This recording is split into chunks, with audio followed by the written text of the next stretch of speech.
दिनक दिन वृद्धि पाइबार लगी ठिका संस्था जुलम निज इच्छा मुताबक दरमा प्रदान करुछंती इच्छा हेले ईपीएफ ईएसआई बांधुछंती सबुबेले एभली समस्यार सम्मुखीन हेउछंती निरीह कर्मचारी सरकार को दूरदृष्टिर अभाव रही प्रत्येक ठिका संस्था एपरी मनमानी करने को पछाड़ती तेज यहाँ विरोध कर नवनिर्माण युव छात्र संगठन पक्षर एक सांबादिक सम्मेलन अनुष्ठित होइछि। आगक 7 दिन भितर समस्यार समाधान न हुए तेज समस्त आंदोलन को ओह्लाइबे बोली चेतावनी देइछन्ति नवनिर्माण युव छात्र संगठन राज्य संयोजक एमडी मनोहर अली। दीर्घ दिन है आम दरमा ठीक रे मिलूनी ईपीएफ ठीक रे भरुना आम कहला लाली आखि देखुं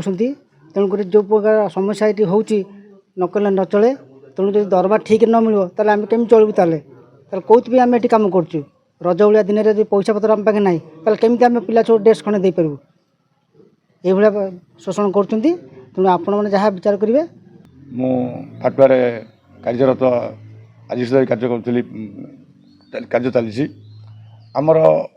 कार्य करुले आम राज्य को 10-12 वर्ष कार्य कला मध्य आज पर्यंत ठीक आम दरमा पाइलु ना जिते बड़े दरमा आसो 3 मास पर 2 मास पर 2.5 मास पर एम दरमा आसो ईपीएफ आमर 2.5 वर्षर ईपीएफ आज पर्यंत भरले ना ता बाद ईएसआई कार्ड आम आज पर्यंत है ना ए बादे आम सार को बहुत थर अभियोग करूँ सार सप्ताह कहते हाँ हो व्यस्त होनी आगक हो आज से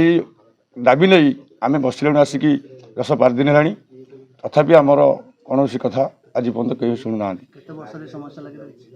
ये हाराहारी मिनिमम 15 वर्ष 14 वर्ष कम हेनी मूलर ही से आज फाटुआ गवेषणा केन्द्र अनेक समस्या को लेकिन आज नवनिर्माण युव छात्र संगठन तरफ आज सांबादिक सम्मेलन आज आप जानी पाखापाखि जून 2 तारिख रु फाटुआ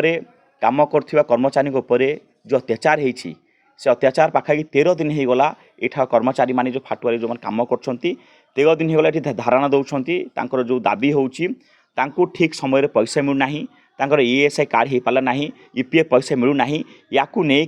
या पूर्व अनेक थर कहला फाटुआ जी अच्छा मुख्य कथा समाधान करना आज्ञा देखिए अनेक थर ये बसुँच कलापर से कथा शुणुना सबुले हालका नहीं जाती जहाँ को लेकिन आज आम ये सांबादिक सम्मेलन हो कि आसंता जून 23 तारिख दिन आज ठीक 7 दिन आम समय दौचु जो समस्या अच्छी से समस्यार समाधान जदि एठार फाटुआ गवेषणा केन्द्र डायरेक्टर अच्छा ये समस्यार समाधान न करेंगे ताले आसंता जून 23 तारिख दिन ये अंचलवासिक हजार हजार लोक समस्त एकत्रित हेबे जो दाबी अच्छी से दाबी समाधान न कले समस्त आंदोलन कोल्हेबे से आज आम ये सांबादिक सम्मेलन करछु सांबादिक सम्मेलन आम चेतावनी देवाई चाहूचे कि जो समस्या अच्छी आज्ञा देखो एठा लोक एठा स्थानीय लोक एठी जगह जाइछि जमी जाइछि सब गला पर मध्य जो कथा आज विजय सर कहते ओडिया अस्मिता कथा कहते आज ओडिया अस्मिता धैर्य उड़ाई से निवेदन करी 7 दिन भितर ए समस्या का समाधान करतु नचेत 23 तारिख दिन ये अंचल पाखापाखि जी पंचायत अच्छी समस्ते एकत्र होकर 23 तारिख दिन आम आंदोलन ओह्लैबू और फाटुआ गवेषणा केन्द्र सामने आंदोलन हम या आज ये सांबादिक सम्मेलन। Jatni Prashant Kumar Sahu report reporters today.